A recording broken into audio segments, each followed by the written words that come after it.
looking at the entire history, what would you say from your point of view were the most critical moments to be able to get to, like, we have scaled the company to about 200 people, peak $20 million annual revenue.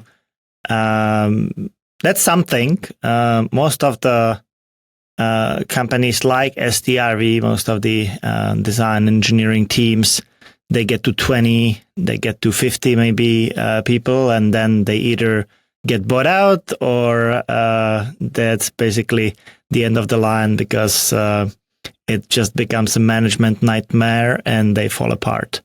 What do you think in your eyes were the most critical moments for us to be able to power through that? I think it was definitely the move to the US was extremely important. And then getting the first clients from Y Combinator, which is like, prestigious tech accelerator. That was probably very important. Just when we are speaking about like all the different efforts, we applied to Y Combinator 9 times that I know of. It might be 10. It was somewhere between 9 and 10. But I remember. How many times have you gone to an interview? So we have 9 applications, and we have, I think, 3 times being at an interview, where 2 times we were at the second round of interview. And it's like a very small, very few companies get to the second. So, I mean, like, most of them get rejected, small portion gets accepted, and then there is like a couple in between. And so twice we were those companies in between. It's good to talk the funny stuff, and there has been a lot, but maybe to get a little bit more serious for a little bit, what do you think were some of our smartest moves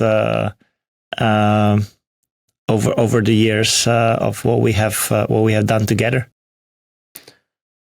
Okay, so let me say a couple, but then I want to hear a couple from you as well. So I would say definitely. Well, getting that big office in Prague, that was one. Then doing this Silicon Valley Insights events when we were like bringing like influential people from the US to Prague.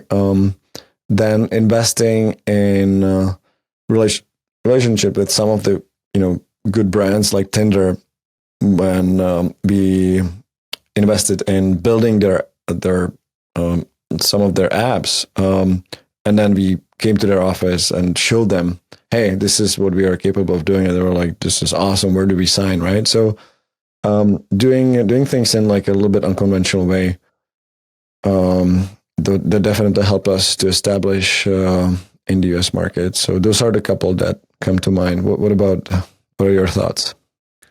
I think that like the fact is that up until probably 3-4 years ago, we have not really taken any money out of the company in a larger volume. And I think that was one of the smartest moves, because we could have easily made profit and distribute dividends and so on, but we basically reinvested every single thing that we have had besides, our salaries. And I remember that there were even times, you have probably experienced it more than I did, but there were times where we were not paying ourselves, or we just waived some of the salaries for a while. But we reinvested everything into the company, and we placed bets. We placed bets on various projects. We placed bets on certain clients or their initiatives in a way that we would maybe build out a design concept or build out, in certain cases, significant portions of the project. And it's very common for an established company to do a bit of work for free as a showcase, but it's extremely difficult for a smaller company to be able to finance that. And we have managed to finance so much.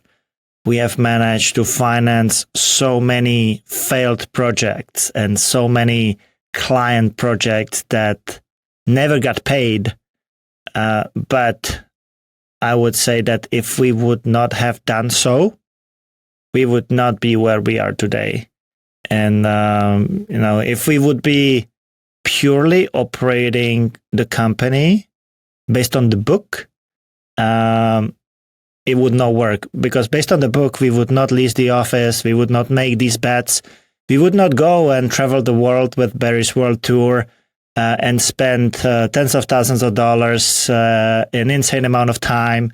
We would not go and build more or less the entire Apple TV app for Tinder and showcase it to them before they even committed. And there were many other examples like that. And I think the overarching theme of it is not going by the book. Because if you go by the book, then that's pretty much what the majority of the market does. And I think it's a lot harder when you are a bigger organization, because you need certain level of stability. But even so, when you think, for example, how Elon Musk approaches his companies, it's exactly that. It's not going by the book and not doing what everyone else is doing. And it might even work for bigger companies too. But I think it played a huge role in our path. Yeah, it did. We definitely did a lot of out of the box thinking. So outside of the box, yeah, right. Like that. That was a really big part of it. Doing so many auxiliary things to just not just the core business, but so many things around the core business. Like when I mentioned bringing the top speakers from Silicon Valley to Prague, and then inviting engineers and designers to these community events, bridging the gap between those two markets. That was something that really helped us to build a brand. I know that a lot of companies, not just from the Czech Republic or Europe, but from anywhere, would like to make it in the US. And for some reason, we have established a very strong presence and very strong network. About 75% of STRV's client base is from the US.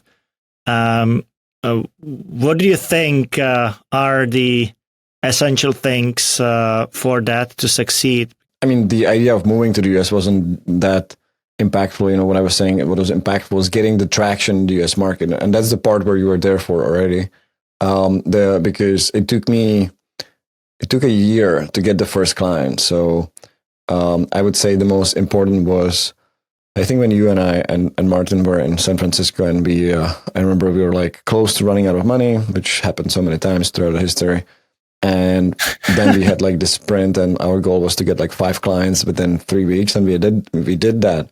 And those clients were real impactful. And I think that was probably the turning point when it comes to us being like a small group of college kids to becoming significantly impactful organization. When it comes to the overall success, like, look, it was a collection of effort, drive, consistency, grit. Like we worked hard. We weren't not always working smart, but we worked really hard. Like I remember skipping 2 nights a week on average, like just not sleeping 2 nights a week. I remember being like always online, like, you know, both of us were like always available, always like there for clients, being in Slack, working multiple time zones, traveling all over the world. My wife, like, she described our vacations as epic hunt or crazy hunt for Wi-Fi, because of so you know, we were not really vacationing. We were just searching for the next Wi-Fi spot so I could get some work done. So I really think it was. I would do it differently for sure. I'm by no means am I trying to say that you have to work hard in order to launch a startup. No, you have to work smart. So we were not that efficient, but it was a lot of time and effort we put into it.